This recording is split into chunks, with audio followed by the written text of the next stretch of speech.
సభాధ్యక్షులు తన ప్రసంగంతో అందరినీ ఉర్రూతలూగించిన సోదరుడు కుటుంబ గారు, బీసీ ఐక్యవేదిక అధ్యక్షులు చాలా స్పష్టంగా సరళమైన పదాల్లో మీకు అర్థమయ్యేలాగా వివరించిన శ్రీరాములు గారు, ఇటీవలే గత 5 సంవత్సరాలుగా వైసీపీ రాక్షస పాలన పట్ల విరక్తి చెంది ఒక జాతీయవాద భావాలున్న భారతీయ జనతా పార్టీలోకి చేరిన సోదరులు గిరిరాజ్ నగేష్ గారు, కౌన్సిలర్ డోలా రాజారెడ్డి గారు, అక్క లీలావతమ్మ గారు, నా సోదరుడు హరికృష్ణ గారు, వెంకటేష్ గారు, ఆంజనేయ గారు, శ్రీనాథ్ గారు, సూరి గారు, నాగరాజ్ గారు, శ్రీనివాస్ గారు, ఇతర వేదిక మీద ఉన్న పెద్దలకి ఇవాళ ఈ సమావేశానికి విచ్చేసిన మీ అందరికి కూడా చేతులెత్తి నమస్కరిస్తున్నాను. ముఖ్యంగా ఈనాటి ఈ కార్యక్రమ కర్త, కర్మ, క్రియ, సంధానకర్త, బడుగు బలహీన వర్గాల ఆశాజ్యోతి, సామాజిక రంగంలో ఉంటూ కొన్ని సంవత్సరాలుగా సేవా కార్యక్రమాలు నిర్వహిస్తూ తను కష్టపడి సంపాదిస్తూ ఆ సంపాదనని తన కుటుంబ సభ్యుల్లా భావిస్తున్న మీ అందరికి కూడా కాస్త పంచి పెడుతూ ఇవాళ ధర్మవరంలో అరే సేవ ఎవర్రా అడ్రస్ అంటే గడ్డం ప్రజలు అనుకునేలాగా సేవా కార్యక్రమాలు నిర్వహిస్తూ కష్టపడి పైకి వచ్చి ఆ కష్టం విలువ తెలుసు కాబట్టి అలాగే కష్టాల్లో ఉంటున్న తన తోటి ప్రజలని కుటుంబ సభ్యులుగా భావించి సేవ చేయడం చిన్న విషయం కాదు. చాలా అరుదుగా అటువంటి వాళ్ళు మనకు కనిపిస్తుంటారు. ఏదో స్వలాపేక్ష లేకుండా నిస్వార్థంగా సేవ చేయడం అనేది మామూలు విషయం కాదు. చాలా అరుదుగా అలాంటి వాళ్ళు కనిపిస్తుంటారు. కానీ అలాంటి అరుదైన వ్యక్తి ఇవాళ మన మధ్య ఉన్నారు. ఇవాళ నాకు మద్దతుగా గడ్డం రాజగోపాల్ గారి నాయకత్వంలో మీరందరూ పట్టణంలో ర్యాలీ చేసి వాళ్ళ ఈ కార్యక్రమం నిర్వహిస్తున్నందుకు మీ అందరికీ అమ్మ కూర్చోండి, అమ్మ కాసేపు కూర్చోండి, తల్లి అయిపోతుంది, ఎక్కువసేపు ప్రసంగం ఉండదు. మీ అందరికీ నేను మొదటగా చేతులెత్తి నమస్కరిస్తున్నాను. ఎందుకు మీరంతా సత్యకుమార్కు మద్దతు తెలపాలి, ఎందుకు సత్యకుమార్కి మద్దతుగా ర్యాలీ చేయాలి, ఎందుకు సత్యకుమార్ని రేపు ధర్మవరం నియోజకవర్గం నుంచి కమలం పువ్వు గుర్తుపై ఓటేసి గెలిపించుకోవాలి, ఈ విషయాల మీద చాలా వివరంగా వేదిక నుంచి ఇప్పటిదాకా మాట్లాడిన వక్తలందరూ చెప్పారు. నేను కూడా నమ్మకాన్ని వారు ఏ విషయాన్ని చెప్పారో, ఏ సమస్యల పరిష్కారం పట్ల సత్యకుమార్ని ఉత్తేజితులు చేసే ప్రయత్నం చేశారో ఆ నమ్మకాన్ని వమ్ము చేయకుండా ఈ ధర్మవరం ఎదుర్కొంటున్న సమస్యల పరిష్కారానికి ముఖ్యంగా గ్రామీణ ప్రాంతాల్లో తాగునీటికి కటకట, సాగునీరు లేక బీడు వారిపోతున్న పొలాలు, చాలా మంది ప్రతి గ్రామంలో కూడా పక్షవాతం బారిన పడిన పెద్దలు కనిపిస్తున్నారు. గ్రామాల్లో 80 ఏళ్ళు దాటిన వాళ్ళు, 60 ఏళ్ళు దాటిన వాళ్ళే ఉంటున్నారు. కానీ యువత చాలా తక్కువగా ఉంటుంది. ఎందుకు ఈ దయనీయ పరిస్థితి ధర్మవరంకి వచ్చిందో నేను ఆలోచిస్తూ ఉన్నాను. గత కొన్ని రోజులుగా ప్రచార కార్యక్రమాల్లో భాగంగా వెళ్తున్న సందర్భంగా ఇటువంటి అనేక ఘట్టాలు, చాలా మంది 60 ఏళ్ళు దాటిన వాళ్ళు, 70 ఏళ్ళు దాటిన వాళ్ళు, అయ్యా నాకు పెన్షన్ లేవయ్యా అంటున్నారు, అయ్యా నాకు ఇల్లు లేదయ్యా అంటున్నారు, తాగడానికి ఒక వారానికి ఒక రోజు కూడా మంచినీళ్ళు రావట్లేదయ్యా అంటున్నారు, మా బిడ్డ ఎక్కడో బొక్కలు పని చేస్తున్నాడు, ఢిల్లీలో చేస్తున్నాడు, లేదా హైదరాబాద్లో చేస్తున్నాడు, ఎప్పుడో ఒక రోజు వస్తాడు, మమ్మల్ని ఇక్కడ పట్టించుకునేవాడు లేడు, అడిగే దిక్కు లేదు, ఏమైందయ్యా అని ప్రశ్నించే నాదుడు లేడు అని వాళ్ళు బాధలు చెప్తుంటే వర్ణనాతీతమైన బాధలు. సొంత విషయానికి సంబంధించిన బాధలు, సమాజానికి సంబంధించిన ఎన్నో బాధలు ఉన్నాయి. ఆ బాధ నుంచి విముక్తి కలిగించడానికి నేను త్రికరణ శుద్ధిగా మనస వాచ పని చేస్తానని గతంలో నేను ప్రమాణం చేసి చెప్పాను. ఆ ప్రమాణాన్ని మళ్ళీ చేస్తున్నాను, నిలబెట్టుకొని తీరుతాను. 5 సంవత్సరాల తర్వాత సత్యకుమార్ చెప్పాడు అన్నాడు, ఇవాళ చేస్తున్నాడని మీరు అనుకునేలాగా ఇది చప్పట్ల మీద కొట్టించుకునేలాగా వ్యవహరిస్తానని మీకు తెలియజేస్తున్నాను. ఇది నా హామీగా మీరు తీసుకుంటారు. రాష్ట్రంలో పరిస్థితులు మీకు తెలుసు. రాజకీయ ప్రసంగాలు నేను ఎక్కువగా చేయదలుచుకోలేదు, కానీ గత 5 సంవత్సరాల క్రితం మన అందరి మధ్య తిరిగి మనందరినీ వేడుకొని తలని మిరి బుగ్గల్ని మిరి ఒక్క ఛాన్స్ నాకు ఇవ్వండి, జీవితాలను మార్చేస్తాను, అందరి జీవితాల్లో వెలుగులు నింపేస్తాను, ఈ ఆంధ్ర రాష్ట్రాన్ని ఒక భూతల స్వర్గంగా తయారు చేస్తానంటే అందరూ నమ్మి ఆ ఇచ్చిన హామీలు నమ్మి ఓట్లు వేసిన తర్వాత కషాయం నమ్మిన గొర్రెల లాంటి పరిస్థితి మనది అయిపోయింది.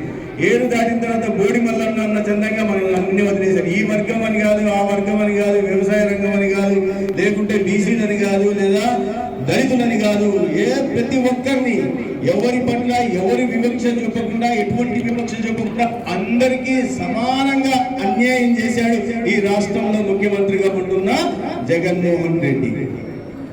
ఎన్నెన్ని హామీలు ఇచ్చాడు మీరు ఒకసారి గుర్తు చేసుకోండి. మొదటిగా ఆయన ఇచ్చిన హామీ మద్యపాన నిషేధం అన్నాడు.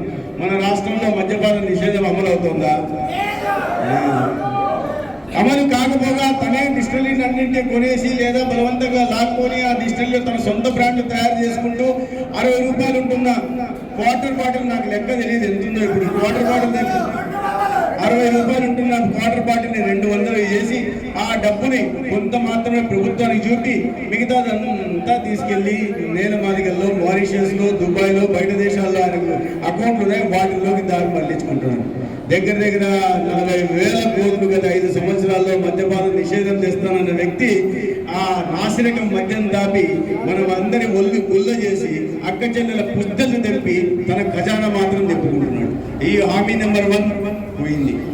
అందరి అక్క చెల్లెలు చాలా మంది ఉన్నారు. 45 ఏళ్ళు దాటిన తర్వాత నేను పెన్షన్ ఇస్తా అని చెప్పాడు. 45 ఏళ్ళు దాటిన తర్వాత పెన్షన్ రావడం ఎవరికైనా జరిగిందా? ఒక్కరికి పెన్షన్ రాదు. అంటే అక్క చెల్లి అక్క అక్క అక్క అని చెప్తూ వాళ్ళ ఓట్లు వేసుకుని అయిపోయిన తర్వాత పెన్షన్ మాట మర్చిపోయారు. అనేక గ్రామాల్లో ఎప్పుడే చెప్పాను, పెన్షన్ వితంతు పెన్షన్లు రావట్లేదు, అవ్వ తాతలకు పెన్షన్లు రావట్లేదు, మహిళకు 40 ఏళ్ళు దాటిన వాళ్ళకి పెన్షన్ రావట్లేదు. కానీ ఒకటి గుర్తుపెట్టుకోండి, ఈ జూన్ 4వ తేదీ మే 13 మీరు గుత్తి కమలం పువ్వు మీద గుత్తి ఓటేసిన తర్వాత ధర్మవరం నియోజకవర్గంలో మిగతా చోట్ల సైకిల్ గుర్తు మీద, గాజు గ్లాస్ మీద గుద్దిన తర్వాత ఈ ప్రభుత్వం మారిన తర్వాత 18 సంవత్సరాలు నిండిన ప్రతి అక్క చెల్లికి నెల 1,500 రూపాయలు, సంవత్సరానికి 18,000 రూపాయలు నేరుగా అకౌంట్లోకి వచ్చి తీరుతాయి. ఇది ఈ రోజు ఇక్కడి నుంచి సభా వేదిక నుంచి చెప్తున్నాను. నా వారంటీగా జాబ్ క్యాలెండర్ అన్నారు, యువతలకు ఎన్నెంతలు ఇస్తున్నారు. ఒక్క నోటిఫికేషన్ ఎక్కడన్నా వచ్చింది ఎవరికి ఉద్యోగాలు రాదా, ఉపాధి అవకాశాలు కలగలే. వాళ్ళ బంధువులకి ఇచ్చుకున్నారు, అది వేరే విషయం. పెద్ద కాంట్రాక్ట్లు ఇచ్చుకున్నారు, అన్ని వాళ్ళకే చేశారు. సారాయి కాంట్రాక్ట్ వేరే, లిక్కర్ కాంట్రాక్ట్ వేరే, ఇసుక కాంట్రాక్ట్ వాళ్ళే, మట్టి కాంట్రాక్ట్ వాళ్ళే, సోలార్ ప్రాజెక్ట్ వాళ్ళే, పవర్ ప్రాజెక్ట్ వాళ్ళే, ఎమ్మెల్యేలు వాళ్ళే, ఎంపీలు వాళ్ళే, ఇవన్నీ చేసుకున్నారు. కానీ పాపం కష్టపడి చదివి వచ్చిన యువతకు ఉద్యోగాలు ఇవ్వాలనే ఆలోచన లేకుండా జాబ్ క్యాలెండర్కు చెప్పిన హామీకి తూట్లు పొడిచి ఇవాళ పెద్ద ఎత్తున రాష్ట్రంలో యువత ఆత్మహత్యలు చేసుకునే పరిస్థితి కల్పించిన జగన్మోహన్ రెడ్డిని మనం క్షమించాలా? క్షమించకూడదు. కానీ మే 13 మీరు ఇక్కడ కమలం పువ్వు గుర్తు మీద ఓటేసిన తర్వాత జూన్ 4 రిజల్ట్ వచ్చిన తర్వాత ఈ రాష్ట్రంలో 20 లక్షల మందికి ఉద్యోగ ఉపాధి అవకాశాలు కలుగుతాయి. ధర్మవరంలో చదువుకున్న యువకులు, ఉద్యోగం లేని యువకులు ఒక్కరు కూడా లేకుండా చూసే పూచి నాది అమ్మఒడి అన్నారు. ఎంతమంది ఉంటే అంతమందికి ఇస్తా ఉన్నారు. అయిపోయిన తర్వాత ప్రభుత్వంలోకి వచ్చిన తర్వాత ఒక బిడ్డకు మాత్రమే ఇస్తాను అని షరతు పెట్టారు. ఇంకా అనేక రకాలైన కోతలు విధించి కొన్ని లక్షల మంది పేర్లను తొలగించేసి ఇవాళ దాంట్లో కూడా 15 గంటల కోతలు విధిస్తున్నారు. అది కూడా కోసం అందరికి ఇస్తానని ఒకరికి ఇవ్వాల్సిన. మళ్ళీ చెప్తున్నా, మే 13 మీరు కమలం పువ్వు గుర్తు మీద ఓటు వేసి ధర్మంలో గెలిపించిన తర్వాత జూన్ 4 ప్రభుత్వం మారిన తర్వాత ఎంతమంది పిల్లలు ఉంటే అంతమంది, ఒక్కరుంటే 15,000, ఇద్దరుంటే 30,000, ముగ్గురు పిల్లలు బడికెళ్లే పిల్లలుంటే 45,000 సంవత్సరానికి ఇచ్చి తీరుతాం. ఇది నా గుర్తుగా మీకు నేను తెలియజేస్తున్నాను. ఇటువంటి అనేక రకాలైన గతంలో వ్యవసాయ రంగం నుంచి వచ్చిన వాళ్ళు ఉన్నారు. 90% సబ్సిడీ వచ్చేది, డ్రిప్ మీద వచ్చేదే లేదా? ఇప్పుడు వస్తుందా? ఇప్పుడు పోవడంలా. 50% సబ్సిడీకి ట్రాక్టర్లు కొనేవాళ్ళు ఇప్పుడు కొట్టుకుంటారా? 50% సబ్సిడీ వస్తుందా? మళ్ళీ మే 13 లోకేష్ గుర్తించిన జూన్ 4 రిజల్ట్ వచ్చిన తర్వాత ప్రతి రైతులకి డ్రిప్ ద్వారా 90% సబ్సిడీతో డ్రిప్ సౌకర్యం కలిగించడం జరుగుతుంది. యంత్ర పరికరాల పనిముట్ల కోసం కొనడానికి 50% సబ్సిడీ కూడా వస్తుందనే విషయం నేను ఇవాళ మీకు తెలియజేస్తుంది. ప్రతి విషయంలో మోసం చేశారు రైతన్నలకి. సాగునీరు ఎక్కడ చూసినా సాగునీరు ఊర్లలో కట్టగల జలజీవన్ మిషన్ ద్వారా ప్రతి ఇంటికి కుళాయి నీళ్ళు ఇవాళ నరేంద్ర మోడీ గారి ప్రభుత్వం దేశంలో 4 కోట్ల ఇళ్లను నిర్మించి పేదలకు ఇచ్చింది. ఈ రాష్ట్రంలో కూడా 25 లక్షల ఇళ్లను ఇస్తే ఈ 5 సంవత్సరాల్లో ఇంతమంది మీరు అందరూ 100% పేదలే. మీద ఎవరికన్నా కొత్తగా ప్రభుత్వ ఇల్లు వచ్చిందా? ఒక్కడికి రాలేదు. ఇన్ని సంవత్సరాలు గత ప్రభుత్వం నిర్మించిన ఇల్లు తప్ప గత 5 సంవత్సరాల్లో ఒక్కడంటే ఒక ఇల్లు కొత్తగా నిర్మించకుండా జగనన్న కాలనీల పేరుతో అవినీతికి పాల్పడుతూ పేదలు నోట్లో మట్టి కొట్టుకుని వాళ్ళు మాత్రం ఇంద్ర భవనాల్లో ఉంటున్నారు. ఇక్కడ తెలుసు మీకు గుర్రపు కోటలో ఈయన గురువు అక్కడ హైదరాబాద్ లో లోటస్ పాండ్ లో పెద్ద ఇల్లుగా ఉంటాడు. అక్కడి నుంచి పులివెందులు పోతే పెద్ద బంగ్లాలో ఉంటాడు. ఇడుపులపాయలు పోతే 300 ఎకరాల్లో బంగ్లాలో ఉంటాడు. బెంగళూరు పోతే 12 ఎకరాల్లో విశాలమైన భవనంలో ఉంటాడు. తాడేపల్లికి పోతే అక్కడ కూడా పెద్ద ఇంద్రభవనం కట్టుకుని పరిపాలన సాగిస్తున్నాను అంటుంటాడు. ఇవన్నీ కాకుండా మళ్ళా విశాఖపట్నంలో ఏం కొండాలి, ఋషికొండ మీద కూడా పెద్ద బంగ్లా ప్రజల డబ్బులు కడుతున్నాడు. బాత్రూమ్ కి 25 కోట్లు ఖర్చు పెట్టారంట. బాత్రూమ్ బాగా ఇల్లు లేక పేదలు చేస్తుంటే నరేంద్ర మోడీ గారు ఒక్కొక్క పేద కోసం 1,80,000 రూపాయలు పంపిస్తుంటే ఆ ఇల్లు నిర్మాణం చేసుకోకుండా ఈ ప్రజలు కట్టిన ట్యాక్సులతో ప్రభుత్వం నడుపుకుంటూ అవినీతి సొమ్ము దాచుకుంటూ నీ బాత్రూమ్ల కోసం 25 కోట్లు ఖర్చు పెడతారా? ఏం మామూలు బాత్రూమ్ అంటే రాదా? 25 కోట్ల బాగా ఉంటేనే మంచి మార్పులు ఇది ఉంటేనే వస్తారే. అట్లుంది వాళ్ళకి. అట్లా విలాసవంతంగా ఉంటే తప్ప పాపం ఉండట్లా. ఇక్కడ ఉన్నాయన కూడా కోటలో పోతే కానీ పరిస్థితి లేదా? అది ఇటువంటి వాళ్ళు పెత్తందారి మనస్తత్వం ఉన్న వాళ్ళు ఇవాళ మన మీద పెత్తనం చెలాయిస్తూ పేదల కోసం ఏదో చేస్తున్నట్టు ఉత్తుత్తి మాటలు చెప్పే ప్రయత్నం చేస్తారు. ఎక్కడిచ్చారయ్యా? ఇచ్చింటే ప్రజల్లో ఇంత వ్యతిరేకత ఉంటుందా? ఒకవేళ నిజంగానే జగన్మోహన్ రెడ్డి ఇచ్చి ఉంటే, ఇక్కడ మాట్లాడుతున్న వ్యక్తి ఇచ్చి ఉంటే, ఎమ్మెల్యేగా ఉంటున్న వ్యక్తి మరి 5 సంవత్సరాలుగా నేను ఏ గ్రామానికి పోయినా అడుగుతున్నా, ఏమయ్యా 5 సంవత్సరాలుగా జగన్మోహన్ రెడ్డి ఇక్కడికి వచ్చాడా అంటే రావట్లేదు. సరే, ఆయన పాపం బిజీగా ఉంటాడు, ఇంట్లో కూర్చొని పబ్జీ ఆడుకుంటుంటాడు కాబట్టి ఎమ్మెల్యేగా వచ్చాడా అంటే ఏ గ్రామానికి వెళ్ళినా 5 సంవత్సరాల్లో రానే లేదు. ఎప్పుడో ఒక రోజు వచ్చాడు, మేమందరం పోయా బాబు అన్నా మెల్లవయ్య అన్నా వెళ్ళిపోయాడు, ఇంతవరకు రాలేదు. నిజంగా మీరు ప్రజలకు సేవ చేసి ఉంటే, నిజంగా సంక్షేమ పదాలు అందించి ఉంటే, నిజంగా అభివృద్ధి గురించి మీరు ఏం మాట్లాడుతున్నారు జరిగి ఉంటే ప్రజల మధ్యలోకి పోవడానికి భయం ఎందుకు భయపడుతున్నారు? ఎందుకు అందరి చుట్టూ మనుషులు పెట్టుకోనో లేదా 2,000 మంది పోలీసులు పెట్టుకోనో మార్కెట్లు కట్టుకోనో పద్దాల చాటులో తిరుగుతున్నారు? మనం ప్రశ్నించాలా లేదా?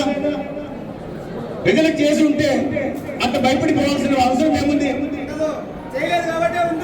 అది చెయ్యలేదు కాబట్టి భయపడి ఇవాళ ఏం చేస్తారో, ఎక్కడ అడుగుతారో అక్కడికి కూడా జనాలు ధైర్యం చేసి దగ్గరికి ఏమయ్యా జగన్మోహన్ రెడ్డి అని చెప్పావు కదా, ఏమయ్యా నువ్వు ఇల్లు ఇస్తాను నాకు వీలేదు కదా అని ఇక్కడ మనుషులు కూడా అడుగుతున్నారు. ఇటువంటి పరిస్థితులు రాష్ట్రంలో నెలకొలు ఉన్నాయి. ఇక్కడ చెప్పనవసరం లేదు. ఇక్కడ ఎమ్మెల్యే చేస్తున్న కబ్జాల గురించి, అవినీతి పర్వాల గురించి, కమిషన్ల పర్వాల గురించి మొత్తం అందరూ చెప్పారు. స్థానికంగా నాకన్నా మీ అందరికీ తెలుసు. ఇల్లు కట్టుకోవాలంటే మీ స్థలం కొనాలంటే కమిషన్ ఇవ్వాలా, స్థలం కొన్న తర్వాత పునాదులు తవ్వాలంటే కమిషన్ ఇవ్వాలా, పునాదులు కట్టిన తర్వాత గోడలు కట్టాలంటే ఆయన దగ్గరే కంకర కొనాలా, పునాదులు కట్టి గోడ కట్టే క్రమంలో ఇసుక కావాలంటే ఆయననే ఉచితంగా ఇవ్వాల్సిన ఇసుకని ట్రక్కు 6,000 రూపాయలకి ఇస్తాడు. 1,500 ఉన్న కంకర్ని 3,000కి ఇస్తాడు. సో వీటన్నింటిలో కమిషన్ కొట్టుకుని అయిపోయిన తర్వాత ఇల్లు అయిపోయిన తర్వాత ఆయన గృహప్రవేశం పిలిచాలా, గృహప్రవేశం పిలిచిన తర్వాత మీరు బాగా ఇల్లు కట్టుకొని ఉంటే దాన్ని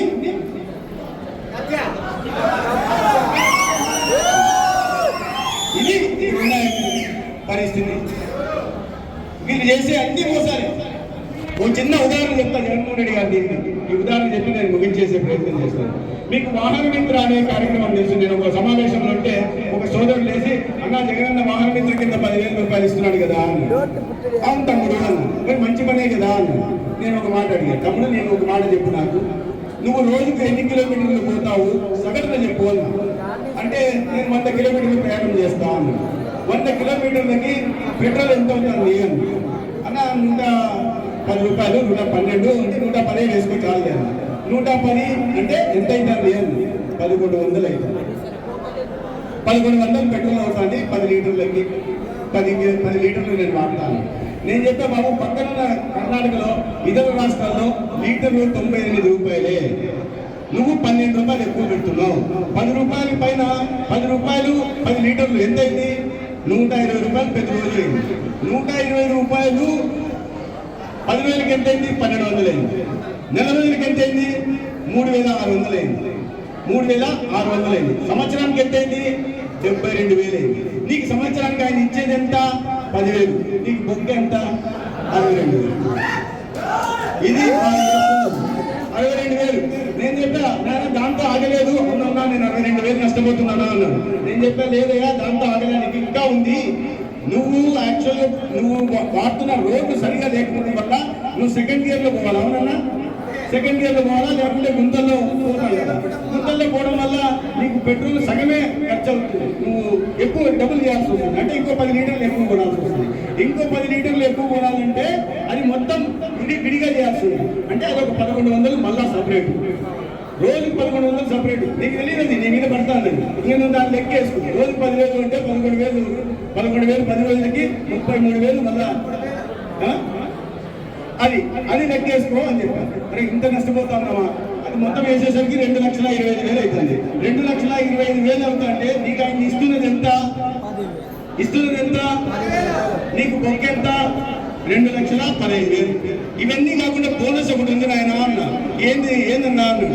ఏం లేదు నాయన, బోనస్ నీ బండి మామూలుగా అయితే నీ టైర్లు బండి 3 సంవత్సరాలకు ఒకసారి మార్చాలా, ఈ రోడ్ల కారణంగా సంవత్సరానికి ఒకసారి మార్చాలా అన్న. అవునన్నా, అది కూడా కరెక్ట్ అయినా, నేను మార్చినాను అన్నాడు. నీ బండి కూడా 10 సంవత్సరాలు వచ్చే బండికి వచ్చే బండి ఈ రోడ్లు జగన్మోహన్ రెడ్డి ఒక్క చోట కూడా రోడ్డు ఎక్కడ రోడ్డు వేసినాడా? ఎక్కడన్నా రోడ్డు వేసినాడా? ఈ ఎమ్మెల్యే ఎక్కడ రోడ్డు వేసినాడా? కాబట్టి నీ బండి కూడా 10 సంవత్సరాలు వచ్చే బండి 5 సంవత్సరాలకే బోరు బండి ఎక్కుతుంది అయినా, బోరు బండి ఎక్కువ పోతుంది అని. అరే ఏందన్నా ఇంత అన్యాయం జరుగుతుందా, ఇంత నష్టపోతున్నామా? మరి ఏందో ప్రకటనలు ఇస్తుంటాడే సాక్షిలో అన్నాడు. సాక్షిలో అంటే వాళ్ళకి డబ్బు పోవాలి కదా అని. ఎక్కువ బోనస్ ఉంది నాయన అన్న. ఏంది బోనస్ అన్నాడు. నాయన నువ్వు గతుకుల రోడ్లో గుంతల రోడ్లో పోతే నీ నడుమని నీ పెడ పోయి నువ్వు 20 ఏళ్ళు బతికేవాడివి 50 ఏళ్ళు అవుతావునాయనా అని చెప్పాను. ఇది పరిస్థితి ఉంది. మీరు ఇప్పుడు చెప్పండి, ఆయన ఇస్తున్న హామీలు, ఆయన ఇస్తున్న పథకాలు నిజంగా ప్రజలకు లబ్ధి చేకూరుస్తున్నాయా? ఒక్క కూడా నేను ఇట్లాంటి ప్రతి పథకానికి ఇట్లాంటి చెప్తా. అంటే అంత మోసం చేసుకున్నాడు. చేసి నేను అది చేశాను, ఇది చేశాను, చాలా మంచి పనులు చేశాను అని చెప్పే ప్రయత్నం చేస్తాను. సినిమాల గురించి మా ఎమ్మెల్యే ఇక్కడ వీళ్ళు ఎట్లాంటి నేను అదే భాషలో చెప్తాను. అన్నిటికీ సినిమాల గురించి చెప్తుంటాడు. ఏందో అంటే ఎప్పుడు సినిమాలు చూస్తుంటాడు, ప్రజల దగ్గర పోడు కదా. ఎప్పుడు ప్రజల దగ్గర పెట్టి ఏందన్నా నీకు రుణకారు ఉందా, నీ గ్రామానికి ఏమమ్మా నీకు పెన్షన్ వస్తుందా, ఏమమ్మా నీకు వితంతు పెన్షన్ వస్తుందా, నైనా నువ్వు వికలాంగుడినైనా నీకేమన్నా పెన్షన్ వస్తుందా, లేదా ఊర్లో నీటి కట్టకట ఉందంట, మంచినీళ్ళు వారానికి రోజు తెచ్చుకుంటాడంట, పెద్దవాళ్ళు ముసలింతా పాపం పెద్ద సంఖ్య వేసుకొని పక్కన ఎండ కడుపు మంట భుజాలకు గుండా పెట్టుకొని వాళ్ళు కిలోమీటర్లు తెచ్చుకోవాల్సిన పరిస్థితి ఉండింటే కరెక్టే. ఎక్కడ ప్రజలు పోకపోతే, ప్రజల సమస్యలు తెలియకపోతే ఒకే నువ్వు గుడ్ మార్నింగ్ గానో బ్యాడ్ మార్నింగ్ గానో ఒకటి కబ్జాలు చేసుకోవడం తప్ప చేసింది ఏం లేదు. సినిమాలు ఎక్కువ చేస్తుంటారు. ఎటువంటి అబద్ధాలు కోరుకుంటే అది చేసినట్టు నాకు ఒకటే అడిగారు, నాకు అర్థం కాలేదు ఎందుకంటే ఇంత అబద్ధాలు కోరులు అని. పవన్ కళ్యాణ్ గారి సినిమా ఒకటి ఉంటుంది, బ్రహ్మానంద మాట ఆకులు రాదండి. ఏ సినిమాని? అక్కడ ఆ చెట్టు కింద ఒక తిమ్మమ్మ మరిమాన్ ఉంది కదా దగ్గరలో, ఆ తిమ్మమ్మ మరిమాన్ దగ్గర పోయి జగన్మోహన్ రెడ్డి ఈ అబద్ధాల కోరు ఈ ఎమ్మెల్యేను కేటీరెడ్డిలో నిలబెడితే 3 నిమిషాలుగా చెట్టు ఆకులనే రాకపోయినట్టు కూడా కూలిపోతుంది. అటువంటి అబద్ధాల కోర్లు మన రాష్ట్రంలో మన నియోజకవర్గంలో ఉంటాయి. ఇంత దరిద్రులు ఏమన్నా చెప్తారు. సినిమా మొన్న నా గురించి ఏదో చెప్తున్నాడు ఆయన. నేను ఆయన స్థాయికి నా స్థాయి కాదు ఆయన గురించి మాట్లాడడం. కానీ ఒక సినిమా చెప్తాను, ఏదో ఆ సినిమాలో ఏదో చెప్తాడు, ఈ సినిమాలో ఏదో అది ఇదని చెప్తున్నాడు. చెప్తూ ఆ సత్యకుమార్ ఏంటి, ఇప్పుడు నేనంటే ఇక్కడ ఉంటా, నాకు ఆఫీస్ ఉంది, ఆఫీస్ వాళ్ళు పని చేస్తారు, ఇవి చేస్తాం, సత్యకుమార్ ఏం చేస్తాడు అని అడుగుతున్నాడు. నేను చెప్పి అయ్యా నువ్వు 10 సంవత్సరాలు ఎమ్మెల్యే ఉన్నావు, నీకు ఆఫీస్ ఉండింది, నువ్వు జనాల మధ్య పోవు, నీ ఆఫీస్ ఉంది, ఎవరన్నా ఫోన్లు చేస్తే వాళ్ళ ఫోన్లు వివరాలు తీసుకుని వాళ్ళ ఆఫీసులు కొట్టేస్తుంటావు. సత్యకుమార్ ఇంకా ఇప్పుడే వచ్చాడుగా, సినిమా ఇప్పుడే మొదలైందయ్యా,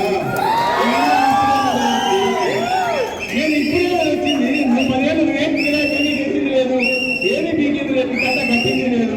సత్యకుమార్ ఇప్పుడే వచ్చాడు, ఇంకా ట్రైల్ టైటిల్స్ రావాలా, టైటిల్స్ వచ్చిన తర్వాత హీరో పిక్చర్ లోకి వస్తాడు, వచ్చిన తర్వాత లాస్ట్ లో కదా విలన్ కథ చెప్పేది. శుభం కార్డు పడేది కదా, శుభం కార్డు నీకు జూన్ 4వ తేదీ పడుతుంది, వెయిట్ చేయరాదా, తర్వాత అడుగు, తర్వాత నువ్వు పెట్టుకో, నువ్వు రాజమండ్రి జైల్లో కూర్చొని కదా.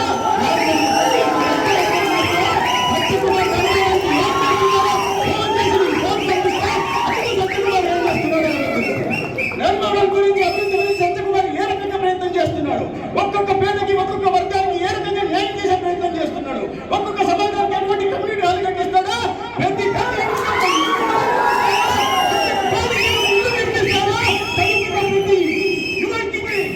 ఉద్యోగం ఎలా ఇప్పిస్తాడో, ఆఫీస్ ద్వారా ఇప్పిస్తాడా, సత్యకుమార్ కూర్చొని ఇప్పిస్తాడా, పైన శ్రీరాముడు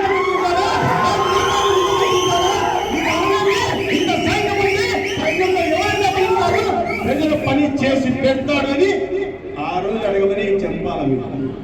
ఆ రోజు అడుగు తెలుస్తుంది సత్యకుమార్. అరే ట్రైల్ రాయన ఇప్పుడే సినిమా టైటిల్స్ పడతాను, ఏం చేస్తా సినిమా క్లైమాక్స్ గురించి ఆలోచిస్తాను. క్లైమాక్స్ చాలా ఉంది. క్లైమాక్స్ మనకు మే 13వ తేదీ క్లైమాక్స్ సినిమా ఇప్పుడు స్టార్టింగ్ డేట్ కావాలా, ఒక ఎంట్రీ రావాలా, టైటిల్ రావాలా, ఎంట్రీ వచ్చింది, ఎంట్రీ వచ్చేనా లేదా, ఎంట్రీ వచ్చేనా లేదా, ఎంట్రీ అదిరిందా లేదా, ఎంట్రీ అదిరిందా లేదా. సరే నువ్వు పోనీ ఏమన్నా కూర్చొని మాట్లాడగలవా, ఏదన్నా అభివృద్ధి మీద చర్చ చేయగలవా, రా ఇంతమంది ఉన్నారు, ఇంతమందిని మాట్లాడదాం, నువ్వు చేసిన అభివృద్ధి, నువ్వు చేసిన సంక్షేమం ప్రజల్లోకి పోదాం, ప్రజల మధ్య కూర్చొని మాట్లాడదాం, ప్రజల మధ్య కూర్చొని మాట్లాడదాం. అభివృద్ధి సంక్షేమం లేదు, తాయి తక్కువ మాటలు మాట్లాడే వాళ్ళ గురించి మనం పట్టించుకోవాల్సిన. మిత్రులారా, ఇవాళ మన ధర్మవరాన్ని మనం అభివృద్ధి చేసుకోవాలంటే ఒక పని చేయాల్సింది. ఆ పని ఏంటి చెప్పండి, 13వ తేదీ ఓటు వేయాలి. ఓటు ఏ గుర్తు మీద వేయాలి చెప్పండి, అసెంబ్లీకి కమలం మీద వేయాలా, పార్లమెంట్కి కాగితం మీద. ఇది మనం చేసుకుంటే మనం ఇప్పుడు ఏ మాటలు మాట్లాడుకున్నాము, ఏమేమి చేద్దామనుకుంటున్నాము, ఏ ప్రణాళికబద్ధంగా ముందుకు వెళ్తున్నాము, ఏవైతే హామీలు మనం ఇస్తున్నామో ప్రతిదీ నెరవేర్చుకోవాలంటే ముందు చేయాల్సింది. తర్వాత నేను వస్తా పిక్చర్లో మీరు ఉన్నది మీరు చేస్తేనే, మీరు చేసిన తర్వాతే ఇవన్నీ సాధ్యమవుతాయి. దానికోసం మిమ్మల్ని అందరినీ నేను ఒకటే అడుగుతున్నాను, మనం 13వ తేదీ గుర్తు పెట్టుకోవాలి. ఇవాళ మనకు తెలిసిన వాళ్ళందరికీ చెప్పాలా, అయ్యా ఇది 10 సంవత్సరాలు చూసామయ్యా, ఏం రానుందా, దేనికి ఏం చేసుకోవడానికి చెప్పు. ఆ చెత్త బండి ఇప్పుడు ఎక్కడ చెత్త తీసే బండి అన్న పెట్టున్నారు, చెత్త ఎక్కడ తీయడం లే, ధర్మవరంలో ఎక్కడ చెత్త తీస్తారా, ఆ బండ్లు ఏమంటే కండెం బండ్లు పక్కన పడేశారు. ఇక్కడంటే 10 సంవత్సరాల నుంచి చూస్తున్నాం, కండెం ఎక్కడ బండి ఉంది, ఆ బండిని ఎక్కడ పెట్టాలా, చెత్త కుప్పలో పడేయాలా. ఆ చెత్త ఆల్రెడీ పేరుకున్న చెత్త కుప్పలేయాలా, వచ్చిన తర్వాత మొత్తం చెత్తను ఊడ్చి ధర్మవరాన్ని స్వచ్ఛంగా తయారు చేసుకుంటాం. ఇది మనం ఇచ్చిన ప్రతి పథకాన్ని అమలు చేసి పెడతాం. ఇది మోదీ గ్యారంటీ, బాబు 6 సూపర్ 6 ష్యూరిటీ ఉంది.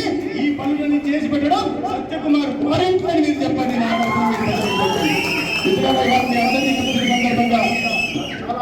కుటుంబ సభ్యులు చూసినట్టుగా ఉంది.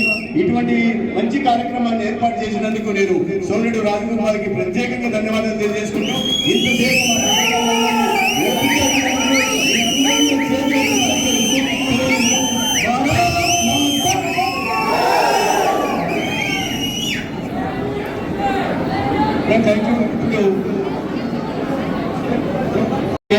Thank you so much. నా పేరు దాస్గానపల్లి కుల్లయ్యప్ప. నేను ఎస్సీ జనసంఘం జాతీయ అధ్యక్షులుగా తెలంగాణ మరియు ఆంధ్రప్రదేశ్, కర్ణాటకలో కూడా మేము జాతి కోసం పనిచేస్తూ ఉన్నాం. అయితే మేము అన్నగారికి ఎందుకు మద్దతు ఇస్తున్నామంటే దాదాపు 4.5 సంవత్సరాల కాలంగా అనేక కేసులు పెట్టించుకున్నాం, అనేక ఇబ్బందులు పడ్డాం, అనేక విధాలుగా నష్టపోయాం, ఎన్నెన్నో చూసాం, ఏమేమో బాధలు పడ్డాం. ఈరోజు రావడంలోని అన్నగారు మన మొట్టమొదటి మీటింగ్లో నేను ఈ యొక్క ధర్మవరంకి వచ్చింది ఆ చెన్నకేశ్వరం ఆశీస్సులతో ఖచ్చితంగా ధర్మవరాన్ని అభివృద్ధి చేస్తామని చెప్పి దేవుడి మీద ప్రమాణం చేసేటువంటి సత్యకుమార్ గారు నమ్ముతా ఉన్నాం.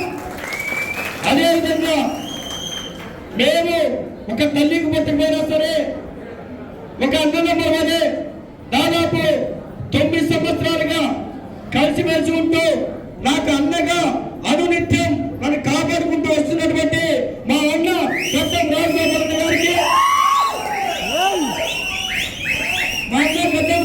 గారికి మామూలుగా అయితే అన్న సినిమాలో ఒక సీన్ ఉంటుంది, ఇన్ని రోజుల్లో ఇంత ఖర్చు పెట్టాలి నువ్వు అని.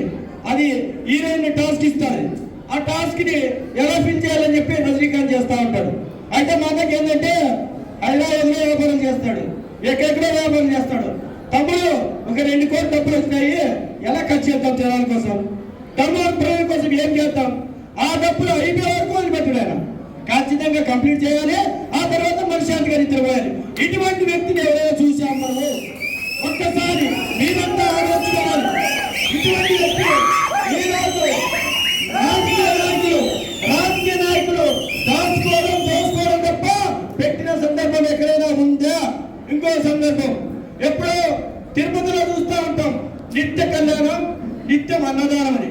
కానీ ఇక్కడ చూస్తున్నాం మరుగువేమలు నిత్యం అన్నదానంతో అన్నం ఉన్నాడంటే ఎప్పుడు 10 మంది కాదు 100 మంది వచ్చినా అన్నం పెట్టే గొప్ప మనసులు వ్యక్తి. ఈ విధంగా ఆయన గురించి చెప్పుకుంటే ఇంకో మాట చెప్పాల్సి వస్తుంది. ఇక్కడ ఇదే ధర్మవరంకి ఒక కాపుల కాస్తున్నటువంటి ఒక మాదిగ సార్ ఉన్నాడు. ఆ మాదిగ సార్ ఎవరైనా అందరికి తెలిసిన విషయమే. ఆ మాదిగ సార్ ఏం చేశారంటే గడ్డం రాజగోపాల ఈయన తిరిగితే నా ఓట్లు గండి పెడతాయి, ఖచ్చితంగా ఈయనని బయటికి పంపాల్సిందే, ధర్మంలో లేకుండా చేయాల్సిందని చెప్పి కేసులు పెడితే మేము బహుజనుల బిడ్డలం, ఆదరం బెదరం, బీసీల ముందు బిడ్డలం పెట్టుకోమని మరొకసారి అదే కార్యక్రమం శ్రీకారం చుట్టి మీ అందరి ముందు వచ్చినటువంటి గడ్డం రాజగోపాల్ గారికి అనునిత్యం మేము కూడా ఒక సెక్యూరిటీగా ఏదైతే గతంలో మేమంతా పనిచేస్తామని చెప్పి ఇదే సభగా తెలియజేస్తా ఉన్నారు. అదేవిధంగా మన సత్యకుమార్ గారు మొట్టమొదటిసారి నిన్న మన ఒక స్టేట్మెంట్ ఇచ్చాడు, టీవీలు వెళ్ళిపోతున్నాడు ఇంట్లోని. అన్న ఆయన ఏంటంటే సత్యం మనకని రాదు, సత్యం చెప్పని రాదు. పొద్దున్న లేస్తే ఈ సత్యకుమార్ ఎవరు సత్యకుమార్ ఎవరిని సత్యం పలకడానికి ఇబ్బంది పడుతూ టీవీలు కాదు నా పగలేదు, మార్నింగ్ స్టార్ బస్సులు వస్తాయో అవి ఇబ్బంది పడతాడేమో ఒక్కసారి ఆలోచించుకోవాలని చెప్పేసి గుర్తు చేస్తా ఉన్నాం. ఎందుకంటే మీరంటే చాలా భయపడతా ఉన్నారు ఆయన. ఎందుకు భయపడుతున్నా అంటే ఎస్సీ ఎస్టీ బీసీ మైనార్టీ వర్గాలు కలుపుకుంటే ఇదే డివిజన్ లో దాదాపు 80% వర్గాలు మనలో ఉండాల్సిన సంగతి ఆయనకు తెలిసిపోయింది. ఎందుకు తెలిసిపోయిందంటే ఎక్కడ చూసినా తండారుగా పొద్దున్నేస్తే రాత్రి వరకు అనేక మంది ఆయన సమక్షంలో జాయిన్ అవుతా ఉంటే ఆయనకి కంటుకు మీద కునుకు లేదు, నిద్ర లేదు.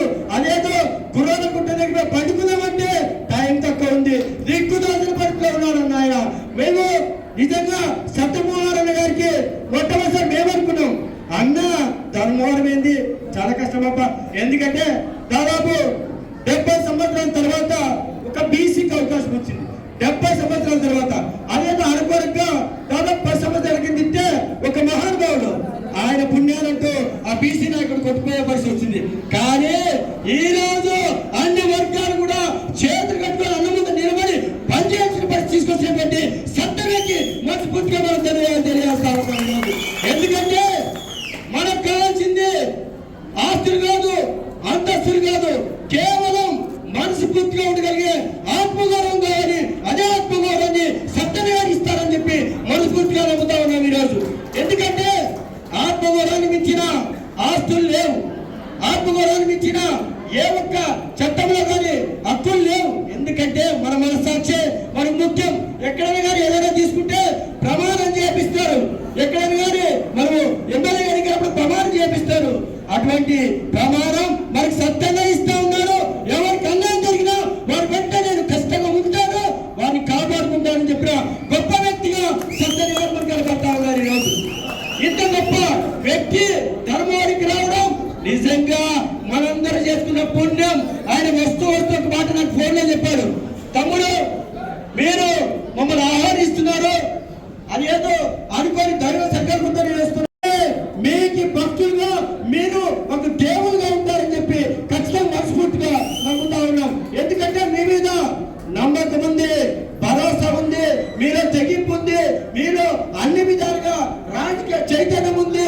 ఈ రోజు ఎక్కడో తెలుగు రాష్ట్రాల నుంచి ఎక్కడో ఢిల్లీ స్థాయిలో కూడా ఆయన ఈ రోజు అంత గొప్ప స్థాయిలో ఉన్నారంటే ఆయన శక్తియుక్తులు ఎంత గొప్పగా ఉన్నాయో ఒక్కసారి ఆలోచించుకోవాలని చెప్పేసి కోరుతా ఉన్నారు. ప్రజలారా 5 సంవత్సరాలకు దెబ్బలు తిన్నాం, ఇబ్బందులు పడినాం, అవమానపడినాం. ఒక్కసారి డాక్టర్ బాబాసాహెబ్ అంబేద్కర్ ఇచ్చిన రాజ్యాంగ స్ఫూర్తితో ఆయన ఇచ్చిన హక్కులతో హక్కుల కోసం ఎన్నైనా కొట్లాడదాం, మాట్లాడదాం. డాక్టర్ బాబాసాహెబ్ అంబేద్కర్ గారు రాజ్యాంగంలో ఒక అంశాన్ని పెడతా ఉంటాడు, మీరు బానిసగా బతకొద్దు, మిమ్మల్ని రాజు చేస్తామని చెప్పారు. ఏ విధంగా చెప్పారంటే రాజులు కలుపురా, రాజులు పుడతారో లేదో తెలియదు కానీ ఓటు అనేది ఆయుధం ధరగా రాజుల్లో రాజులు చేస్తారని చెప్పిన గొప్ప మానవుడికి డాక్టర్ బాబాసాహెబ్ అంబేద్కర్ గారు. ఆయన ఇచ్చిన రాజ్యాంగ స్ఫూర్తితో అన్న కోసం నిజాయితీ కోసం పనిచేద్దాం, నిజాయితీని గెలిపించుకుందాం. మన సత్యన్నకి ఒక మాట చెప్పాలి, ఆయన ఏమనుకుంటా తెలియదు కానీ సత్యన్నకు ఎమ్మెల్యే పదవి అంటే తక్కువన్నా, చాలా తక్కువ ఆయనకి. కానీ మనకు అవసరం అన్నా, ఆయనకి ఎమ్మెల్యే పని మనకు అవసరం, మీ అందరికీ అవసరం, మన హక్కుల కోసం అవసరం.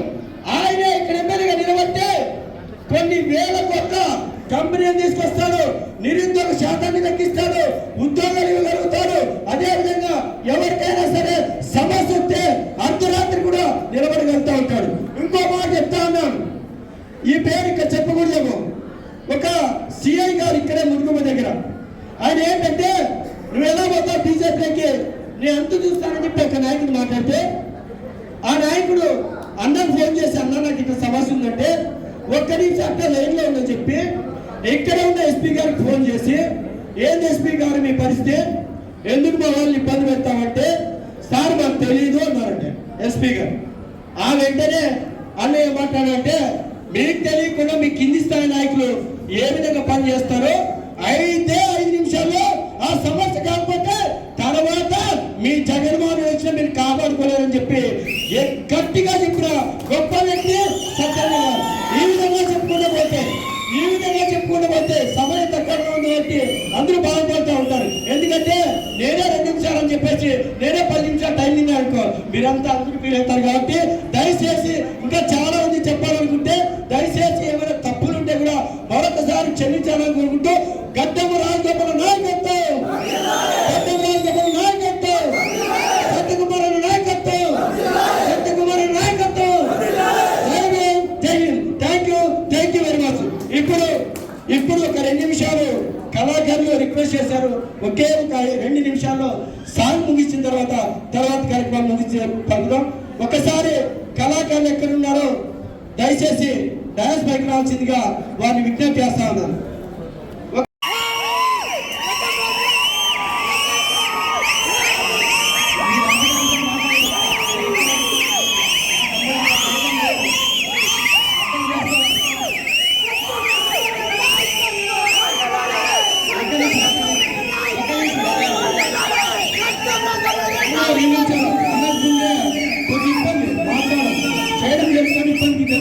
దయచేసి ప్లీజ్ సహకరించండి.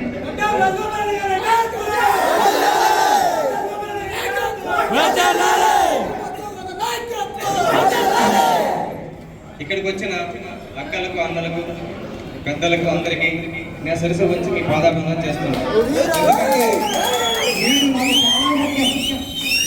ఇక్కడ నేను అలంకరించిన మన అన్న, నాకు సంతాన సత్యకుమార్ అన్న గారికి, పెద్దలందరికీ నేను పేరు పేరున ధన్యవాదాలు తెలుపుతున్నా. ముఖ్యంగా చెప్పాల్సిందంటే నలుగురు నాతో ప్రయాణం చేశారు. నాగరాజు అన్న, నాగిరెడ్డి అన్న, అంజయ్, ఎందుకంటే పెద్ద అప్ప, వీళ్ళందరూ కలిసి ప్రయాణం చేశారు. గంగాధరం లెంత, గంగిరెడ్డి ఇలాంటి వాళ్ళు ఉన్నారు. ఇక్కడ లోకల్గా నా తమ్ముడైనటువంటి రమణాచారి, వెంకటేశ్ అన్న గారికి, గోపాలన్న గారికి, నారాయణ గారికి, దాసగారి పుల్లయ్య నా తమ్ముడు. ఎందుకంటే మొదటి నుంచి ప్రయాణం చేశాను కాబట్టి వీళ్ళకి కూడా నేను ఇక్కడ వచ్చినందుకు శుభాకాంక్షలు తెలుస్తున్నా, సంతోషపడుతున్నా.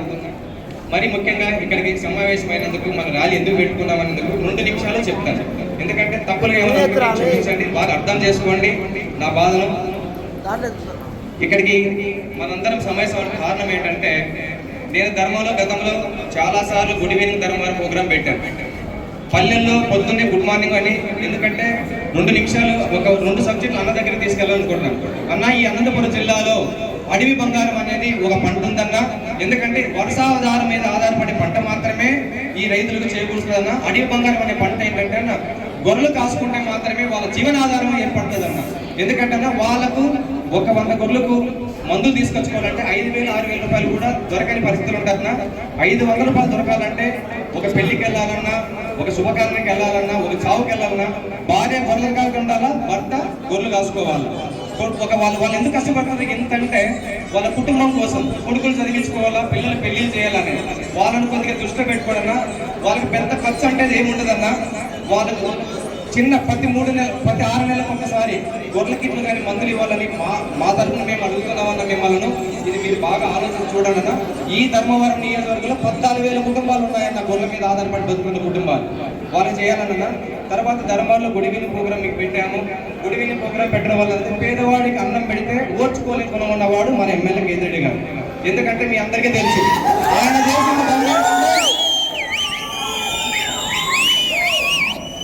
ఆయన చేసిన సేవ ఏమిటంటే పొద్దున్న వెళ్ళడము, ఎక్కడెక్కడ ఎందుకు కబ్జా చేసుకోగలిగే తమ్మున్న నాయకుడు ఆయన.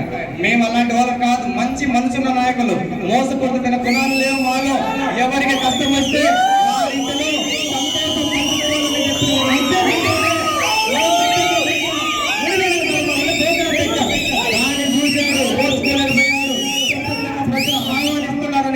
దురుద్దేశంతో ఏం చేయగలిగాడన్నా, నా మీద 3 SC ST కేసులు పెట్టుకోగలిగాడన్నా. ఓకే, సంతోషం. ఎవరితో పెట్టుకోగలరు? అతనికి ఉన్నదంతా ఒకటే, బీసీలు, STలు, SCలు ముందు పెట్టుకోకుండా వాడు దమ్మున్న నాయకుడైతే నన్ను ఎదుర్కోలేకపోయాడు. అక్కడ కూడా ఏం చేసుకోగలడు?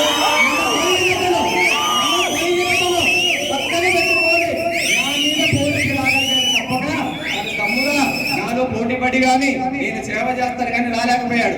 ఎంతసేపుడు కూడా బీసీలు, STలు వారికి కేసులు పెట్టడానికి పనికొచ్చిన కులాలు మాత్రమే. నాకు అలా కాదు, నా సొంత అన్నదమ్ములు, నా కుటుంబ సభ్యులు, అన్ని కులాలలో పేదవాడు నా సొంత కులమన్నా, అన్ని కులాలలో. ఎందుకంటే ప్రతి కులములో పేదవాడు ఉన్నాడు. కులములో మాత్రమే మంచి కులం ఉన్న వానికి మనం చూడాలన్నా. నేను కూడా చాలా మంది అడిగాడు గడ్డం రాజగోపాల్ ఇండిపెండెంట్ వేయిద్దామని. చాలా నాయకులు చాలా ప్రెజర్స్ పెట్టారు, ఏపిస్తే చాలా మేలు. నాకేమో అవగాహన లేని నాయకుడు కాదు. నేను ఎన్నో కష్టాలు, సత్యనవులు నీళ్లు పిండుకొని అన్నం తిన్న జీవితం నాది. నాకన్నా చాలా కష్టాలు పడి పైకి వచ్చిన జీవితం సత్యన్నది. ఎందుకంటే ఈ రోజు జాతీయ కార్యదర్శి స్థాయికి రాగలిగాడంటే ఎన్ని కష్టాలను ఎదుర్కొని, ఎంత నిబద్ధతో, ఎంత ఓపికతో, ఎంత కష్టపడుతూ ఈ స్థాయికి వచ్చాడు. అలాంటప్పుడు నేను ఎందుకు పోజిటివ్ చేయాలన్నా? గడ్డం రాజగోపాల్ పోటీ చేస్తే 20,000, 30,000 ఓట్లు తీస్తూ నువ్వు బాగుపడతాయేమో. నాకు అలాంటి ఆలోచన లేదు. ఎందుకంటే నా కోరిక ఏంటి? పేదవాడికి ఫలాలు అందాలా. అలాంటప్పుడు సత్యంగా 1000 బలం ఉన్న అధిక అభివ్యక్తి ఎంతైనా మనం చేయాలంటే ఆటుపోట్లు కాకుండా ఎవరు బెదిరిస్తున్నారని ఎవరు బెదిరించలేనా, వాడు బెదిరించినా మనల్ని అడ్డు పెట్టుకొని బెదిరించాలి. మనలో అవగాహన ఉండాలి. చాలా మంది ఏంటంటే భయపడుతున్నారు.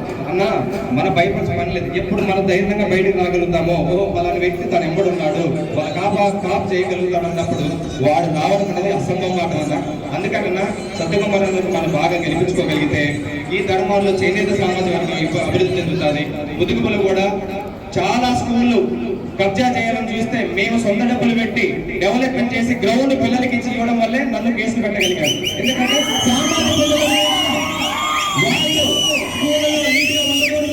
ఎందుకంటే పాముడు పిల్లలు చెప్పి అక్కడ వాళ్ళు వచ్చి నన్ను స్పందిస్తేనే అడిగితే నేను వెళ్ళి సాయం చేశాను. అది చేయడం వల్ల ఓర్చుకోలేకపోయాడు. ఎకరం భూమి కబ్జా చేయాలనుకున్నవాడు, ఎందుకంటే మండలంలో ఉండేది వాళ్ళ అనుచరులే, వాళ్ళ పేరు మీద చేసుకోవాలనే ఉద్దేశంతో నా మీద కేసు పెట్టగలన్నా. నా మీద నేనేం కేంద్రుడికి, నాకు బిజినెస్ మీద నాకు కాదా, పేదవాడికి అన్నం పెడితే ఇలాంటి దుర్మార్గులంతా కేసులు పెడతారు. కాబట్టి మనకు అండ కావాలా, ఒక ధైర్యం కావాలా. ఆ ధైర్యమే సత్యకుమార్ అన్న. ఎందుకంటే అన్నాలు 20 రోజుల యుద్ధం, ఈ యుద్ధంలో మనం చేస్తున్న ఒకటే ఏంటంటే లాస్ట్ మే 13 మనం చేయాల్సిందంటే ఎవడు రాడు కదా, గుద్దాల్సింది కమలం గుర్తు గుద్దితే తర్వాత అన్న యుద్ధం స్టార్ట్ చేస్తాడు. ఎట్లుంటుందో తెలుసా, కలలు కన్నాడు కదా, నేను సింహం పుల్లు ఎక్కడ ఉండాలా, అడవిలో ఉండాలా, ప్రజల మధ్యలో ఉండకూడదు. ఎవరైనా సరే సింహము పులులు పొరలు కొట్టుకున్న ప్రతి ఒక్క వారు చెప్పండి, అవతల కార్యకర్తలు మనం చెప్తాము నిలేసి. మనము మే 13 ఓటు వేసిన తర్వాత ఈ సింహాలు పులులని కలగంటున్న వాడు మన ఖచ్చితంగా తోస్తాడు. దాంట్లో భయపడబడండి. మన పేదవాళ్ళం, మన కాపుగాయడానికి వచ్చిన మన పెద్ద కాబరి తక్కువే కాదు, మన ముందుండి మన జీవితాలను నడిపించడానికి వచ్చిన నాయకుడు. కాబట్టి వాళ్ళకు గుర్రాల మీద ఎక్కించి అడవికి త్వరగా కలుపామన్నా నేనేం భయపడదు. మే 13వ తారీఖు మన అన్నకు మనం చేసిన అతి పెద్ద గిఫ్ట్ ఇద్దాం. ఇప్పటి నుంచి మేము చెప్తాను అన్న, ఇంతమందిలో ఈ రోజు నుండి నా ప్రయాణం సత్యన్నతోనే. నాకన్నా ఏది చేసినా చేస్తానని కాదు, సత్యన ఉన్న గొప్పతనం ఏంటంటే ప్రజలకు ప్రతి గంటలో వాళ్ళ కష్టంలో వాళ్ళ సుఖాలలో తోడుంటారని నమ్మకం వచ్చి ఆ దైవసారిగా నమ్మకం ఉంది నాకు సత్యన మీద. ఖచ్చితంగా మన కుటుంబ జీవితాలు బాగా చేస్తాడు. అందుకోసం సత్యాన్ని అడుగువేద్దాం అన్న. ప్రతి ఒక్కరూ నాతో బట్టి పనిచేసే మా అన్నగారు కావచ్చు, మా తమ్ముళ్ళు కావచ్చు, ఇక్కడ చాలా మంది చేశాడు. టిప్పు అనేవాడు నా సొంత తమ్ముడు. ప్రతి ఒక్క మైనాటనే కాదు, నాకు అన్ని పొలాలు కావాలి. కాబట్టి ప్రతి రోజు ఈ రోజు నుండి యుద్ధం మొదలు పెడదాం మనందరం. ఇది సత్యంగా యుద్ధం కాదు, మన యుద్ధం. ప్రతి ఒక్కరు సైనికుడివే. మనం యుద్ధం చేసి అన్నకు అధికారం ఇస్తే తర్వాత చూపిస్తాడన్న, ప్రతి కుటుంబాన్ని జీవితాలు బాగా చేస్తాడని మేము ఆశించి అన్నా సత్యమే మీకు ప్రజల మధ్యన అడుగుతున్నాం. ఇంతమంది చాలా పేదవారన్న, ప్రతి ఒక్కరు వికలాంగులు ఉన్నారన్న, వాళ్ళతో చాలా ఇబ్బందులు. ఎందుకంటే పని చేసుకొని సాయంత్రం ఇంటికి వస్తే వాళ్ళ జీవిత గడవడమే చాలా కష్టం ఉంది. వికలాంగులకు అంత సాయం చేసుకుంటూ పోయే ఉన్న మేము, మీరు ఖచ్చితంగా భరోసా ఇస్తారని, ప్రతి ఒక్కరి జీవితాలలో సుఖ సంతోషాలు నింపాలని కోరుకుంటూ మా అన్న ఇక్కడికి వచ్చినందుకు మరొకసారి నా ధన్యవాదాలు తెలుపుకుంటూ, అన్నా నేను బతుకున్నంత వరకు నా ప్రయాణం ఇంతోనే.